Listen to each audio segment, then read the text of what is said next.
Hey guys, I'm Mike Berlin from Slam Car Wash Marketing. With this video series, I'm going to bring you some new ideas to consider when marketing your car wash. I call it the Slam 6. And today, we're going to go a little more in depth. I'm going to share 6 steps to consider when launching your new car wash business. To the best I can research, there looks to have been about 450 new express car washes built in 2019. In regards to marketing and launching with a bang, what should you do first, second, and third? Let's take a look at these 6 steps. Number 1, build yourself a timeline. I know it sounds simple, and of course we need a marketing plan and timeline to launch our car wash. But you'd be surprised how easy it is to get caught up in the financing and the construction, the tunnel layout. You sort of forget to sit down and build a timeline of what you should do first, and when you should begin marketing projects, and when to start advertising. Look at a full go-to-market plan. You'd be surprised how far out in advance things should be started. If you'd like to see a few examples, we'd be happy to share one with you to get some ideas.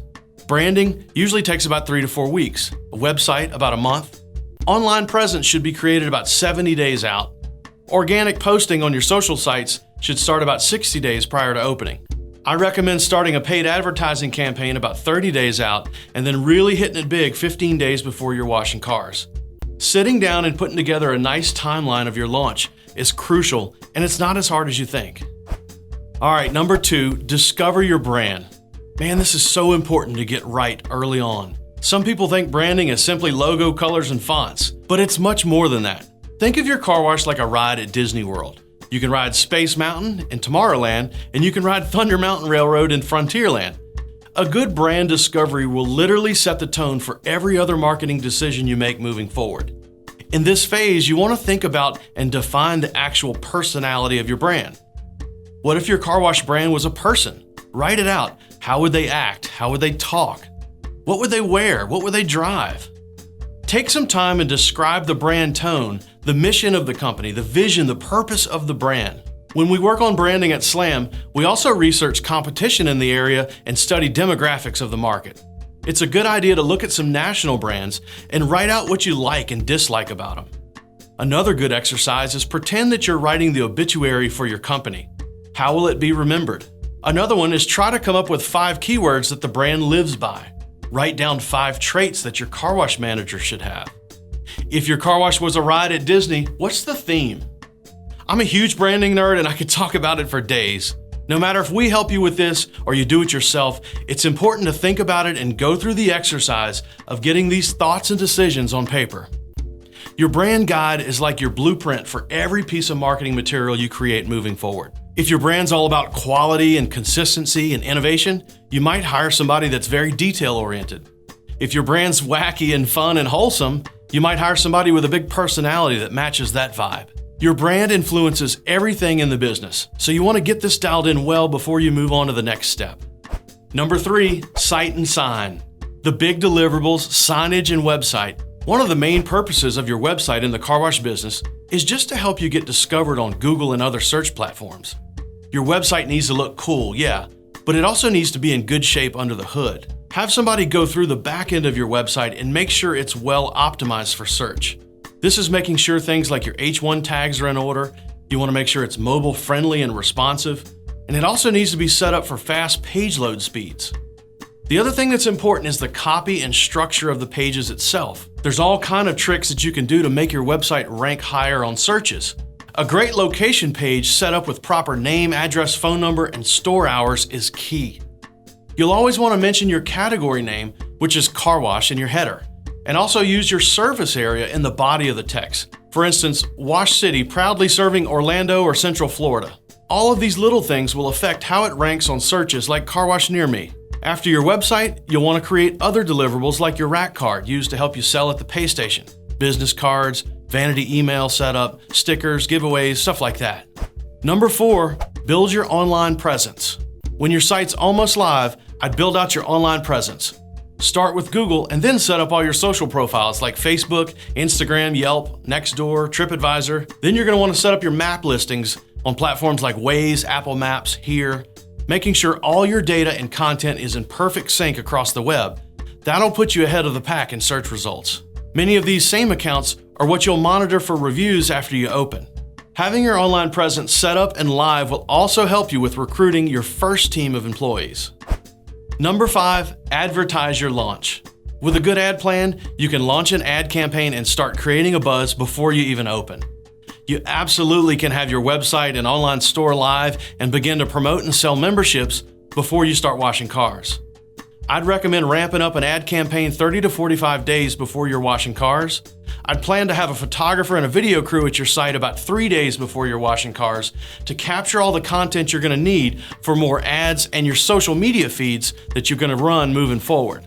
You'll find that you're constantly looking for short videos and photos to load on all these platforms to keep things fresh and to keep it going all year long. Number 6, manage your reputation. This is one you want to jump on early as well. Reviews are so crucial to our business these days. Our customer base is being trained by Amazon, Google, and Yelp to be hyper-focused on reviews. At the start, you'll want to be ready to respond to reviews very quickly and make sure everyone that comes through your wash is a raving fan. You'll also need to run some campaigns to solicit new reviews from happy customers. Those first 2 weeks of being open, make it a priority with your crew and rack up a bunch of 5-star reviews. That'll help you rank higher on search, in turn, driving more business to your site. Make a commitment to respond to reviews daily. Find someone good on your team and make it part of their job every afternoon. All right, that's the 6 steps to consider when launching your new car wash business. I hope this gets you fired up about launching and marketing your car wash. And if you need some advice or want some help, email or call us at Slam. Thanks for watching. Now go get slammed. Welcome back. Sonny's Car Wash Factory Virtual Car Wash Expo. You just watched Mike Berlin tell you about 6 steps to launch your new car wash. So I'm joined by Mike right now. Mike, good to see you. Hey, good to be here. I have Katie Pierce, Vice President of Sales and Marketing from Sonny's with me again. Katie, always good to see you. And I also have Jim McClyman from Mr. Foamer, who is also in the marketing game. Some of the sharpest minds in the marketing business right here on my computer monitor right now. All right, Mike. Cheryl from Aspen, Colorado is asking, do reviews affect your search ranking? What affects? Yes, they do. And how much of that, we're really not sure. Google won't sort of show their card deck to us. Your rating, your star rating definitely does. And then how often and how quickly you respond to your customer base. Basically, they're wanting to see that your business is engaging with your customer base. So yes. Okay. All right.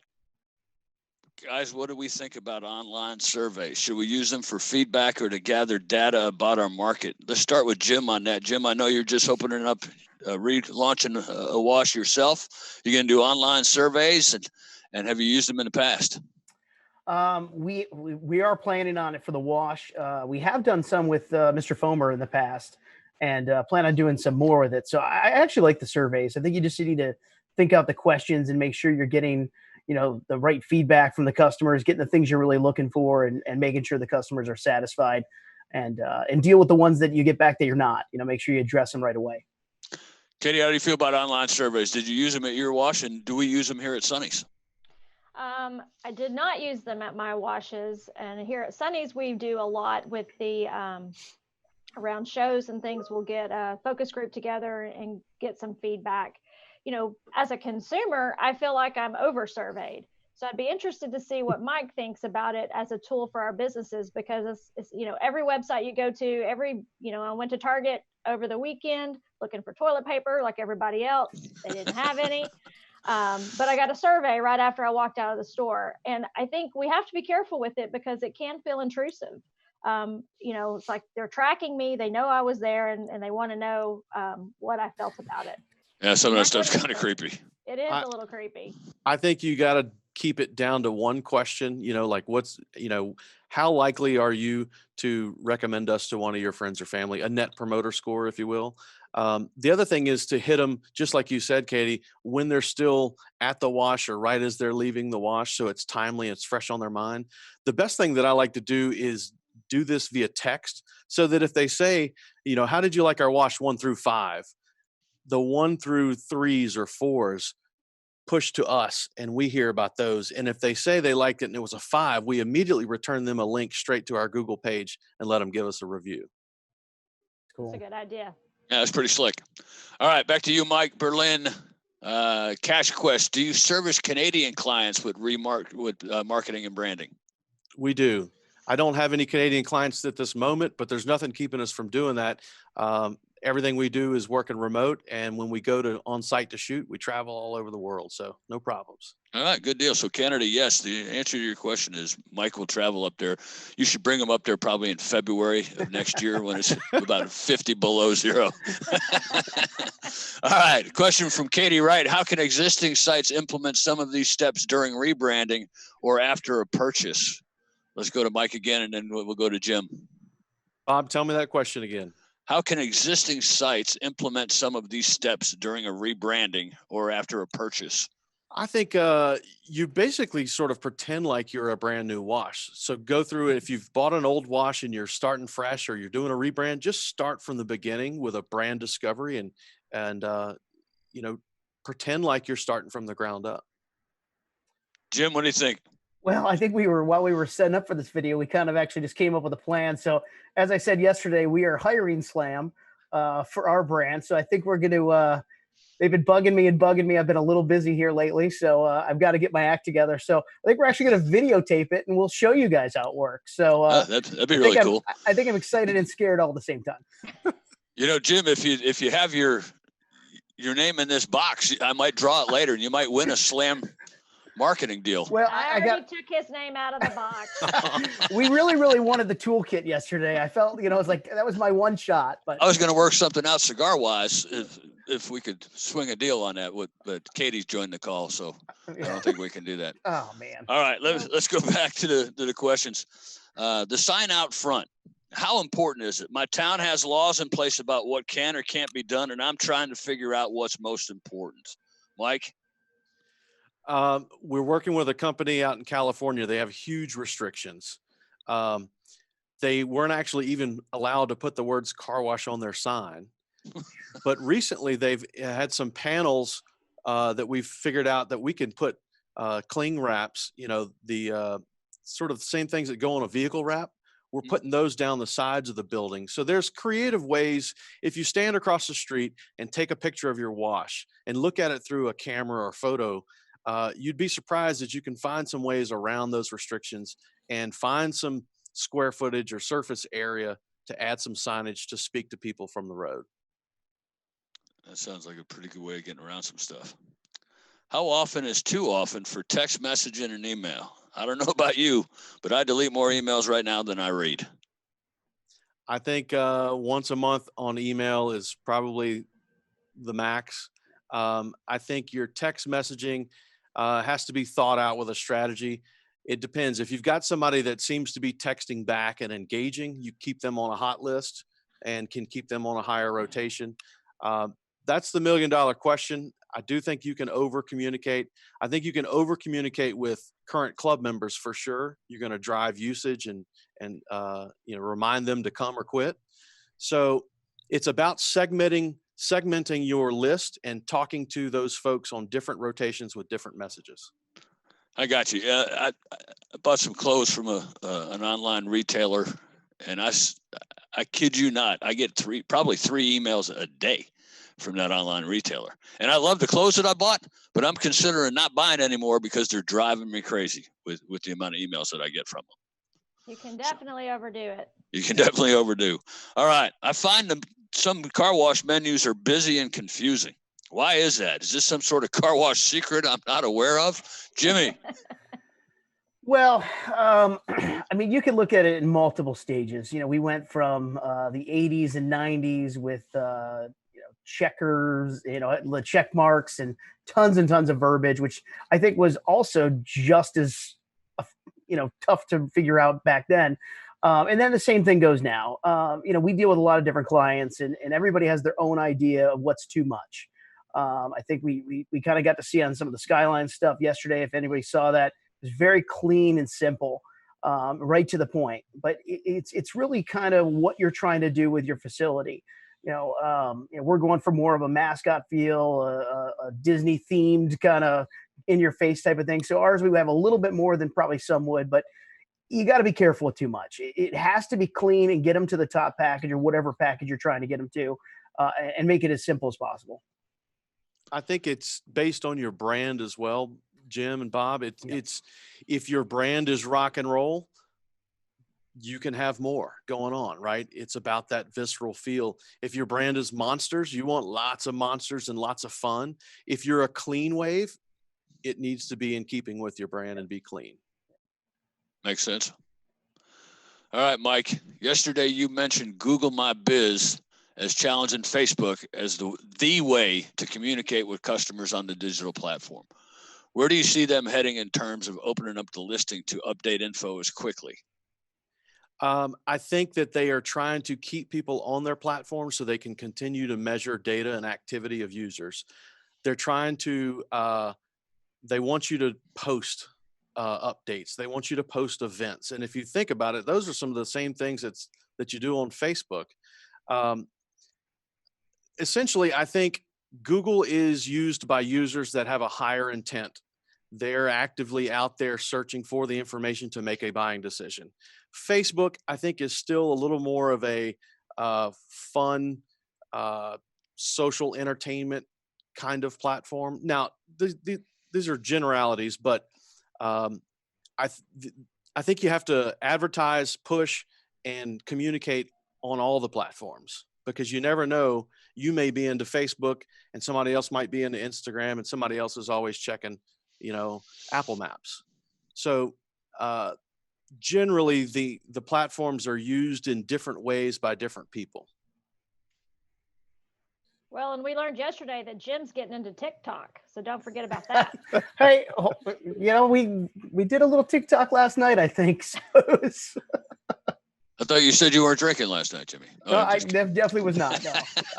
All right. If you have an existing site doing very good numbers, would rebranded be something to consider?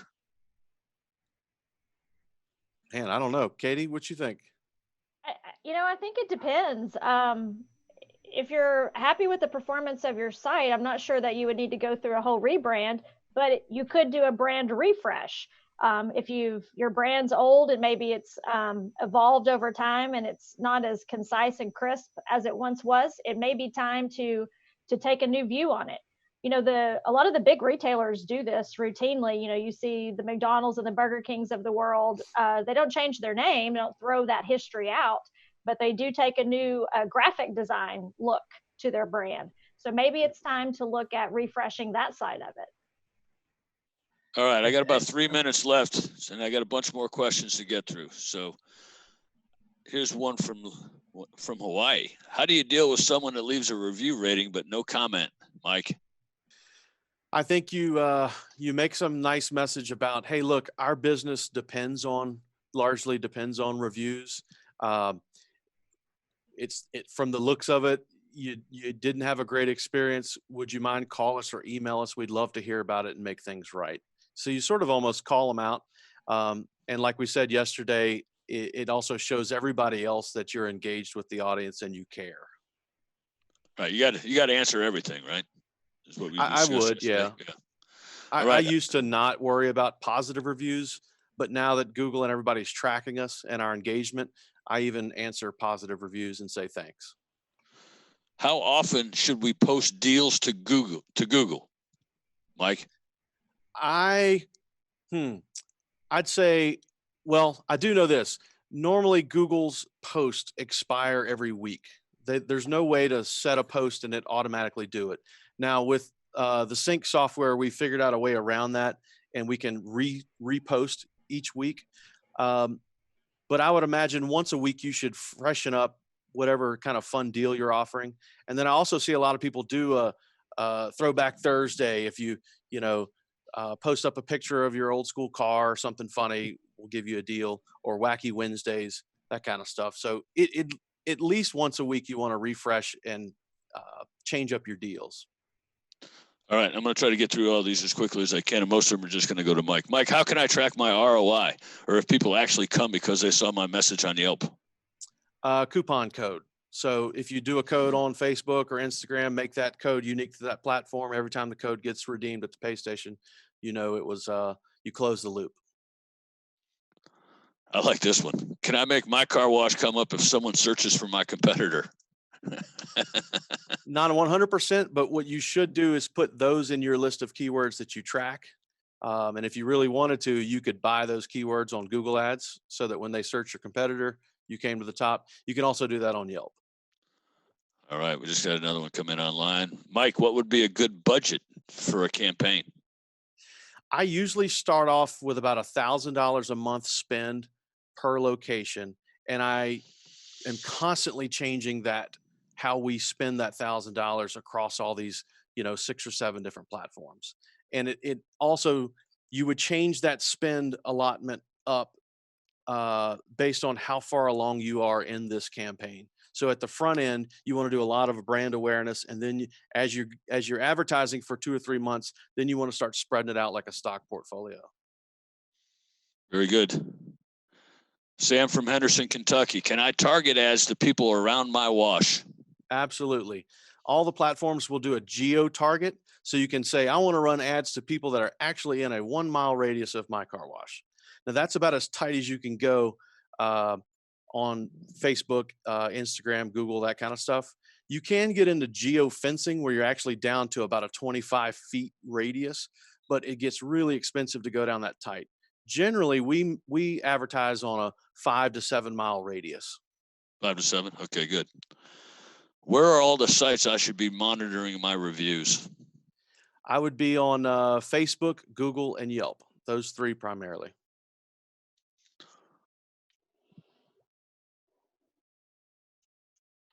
All right. I think that's about all the time that we have for this segment. It's always a pleasure having Mike Berlin here with us, Jim McClyman, Miss Katie Pierce. Anything you guys would like to add before we go? Mike, you want to sum it up quickly? I got about 30 seconds left. Build yourself a timeline, figure out your brand, get through your deliverables like Sight and Sign, build your online presence, advertise, and then work on reputation. If you guys don't know how to do all the social media stuff, this guy does. I would definitely look for him. All right. You're watching Virtual Car Wash Expo from Sonny's the Car Wash Factory. We'll be back in just a few minutes.